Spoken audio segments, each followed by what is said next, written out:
Marwar bulletin देखने वाले सभी दर्शकों को चंद्रमोहन कल्ला का नमस्कार। राम राम ने खम्मा गणी साहब। आज के समाचारों में हम आपको ये बता दें कि जोधपुर, बाड़मेर और जालोरी सिरोही में कांग्रेस की स्थिति कैसी है और भारतीय जनता पार्टी के हालात क्या हैं, आज इसी पर चर्चा करेंगे। एक बड़ी खबर निकल कर के सामने आ रही है कि पूर्व प्रतिपक्ष के नेता और हाल ही में विधायक का चुनाव हार चुके राजेंद्र सिंह राठौड़ और राजपूत सीट को पाने के लिए हाथ पैर मार रहे हैं। जोधपुर से चूँकि गजेंद्र सिंह शेखावत को टिकट मिल गया, वरना पहले वे जोधपुर से चुनाव लड़ना चाहते थे। उसके बाद में वे बाड़मेर, जैसलमेर के लिए भी प्रयासरत थे। वहाँ पर भी कैलाश चौधरी को टिकट दे दिया गया। वे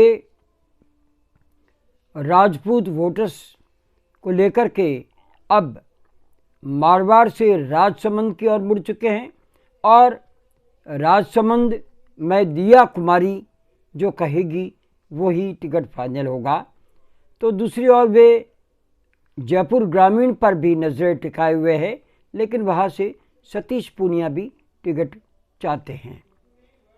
ये लबोलब हालात हैं मारवाड़ से जयपुर तक के, जिसमें राजेंद्र राठौड़ और सतीश पूनिया टिकट चाह रहे हैं।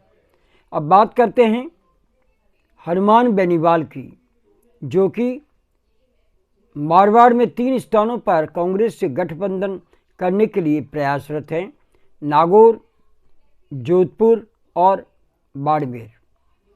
जोधपुर में राजपूत समाज को टिकट मिल चुका है, तो वे चाहते हैं कि पाली में गठबंधन हो जाए, लेकिन पाली में दिव्या मदेरणा ने खंभ ठोक रखा है। तो दिव्या मदेरणा अभी टिकट की दौड़ में पाली से आगे बताई जा रही है, लेकिन संगीता बेनीवाल भी इसके लिए प्रयासरत है।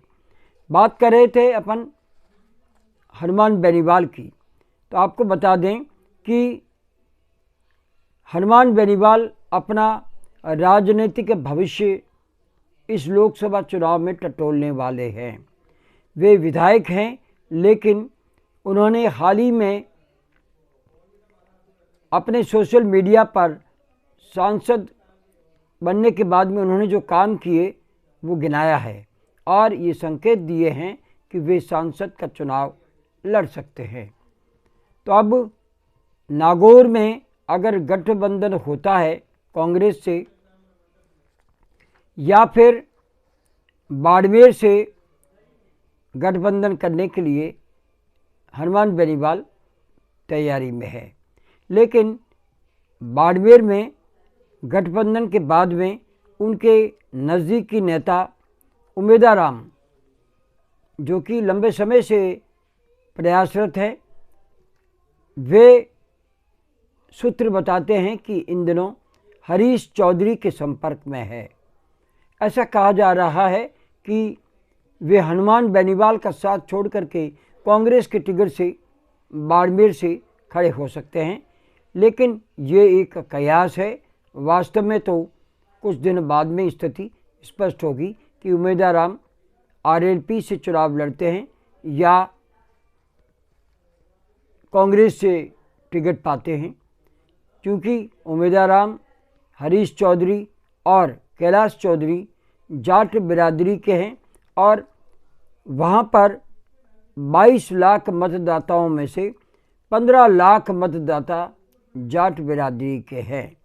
तो ये भी तय है कि पूरे राजस्थान में आरएलपी को चूँकि 11 लाख वोट ही मिले थे, तो ये गठबंधन कांग्रेस के लिए नुकसानदायक होगा या फ़ायदेमंद होगा, ये प्रदेश कांग्रेस के कुछ नेता आवाज़ उठा रहे हैं, जिसमें हरीश चौधरी और दिव्या मदेरणा भी शामिल है। अब हम बात करें कि हनुमान बेनीवाल फैक्टर कहाँ कहाँ चल सकता है। पाली में जाटों के मतदाता जोधपुर जिले के ओसिया से, भोपालगढ़ से ज़्यादा हैं और हनुमान बेनीवाल यहाँ पर अपना वजूद रखते हैं। तो नागौर में भी हनुमान बेनीवाल के चहेते हैं, बाड़मेर में भी उनका वजूद है। तो हनुमान बेनीवाल क्या कुछ करते हैं और क्या कांग्रेस से गठबंधन होता है, ये समय बताएगा। लेकिन हम आपको ये भी बता दें कि जोधपुर में दो राजपूत नेता गजेंद्र सिंह शेखावत और करण सिंह उचाड़ा के बीच में कांटे की टक्कर है। अब इसमें विश्नोई समाज के वोट निर्णायक हो सकते हैं। अगर राजपूत समाज के वोट बढ़ जाए तो इसमें कांग्रेस को फ़ायदा होगा। ये वर्तमान स्थिति में संकेत मिल रहे हैं। अब बात करें जालोर सिरोही की, तो जालोर सिरोही में पिछले लंबे समय से मुख्यमंत्री रहे अशोक गहलोत के नज़दीकी पारासर और अशोक राठौड़ वहाँ पर काम कर रहे थे और वैभव गहलोत के लिए ज़मीन तलाश रहे थे।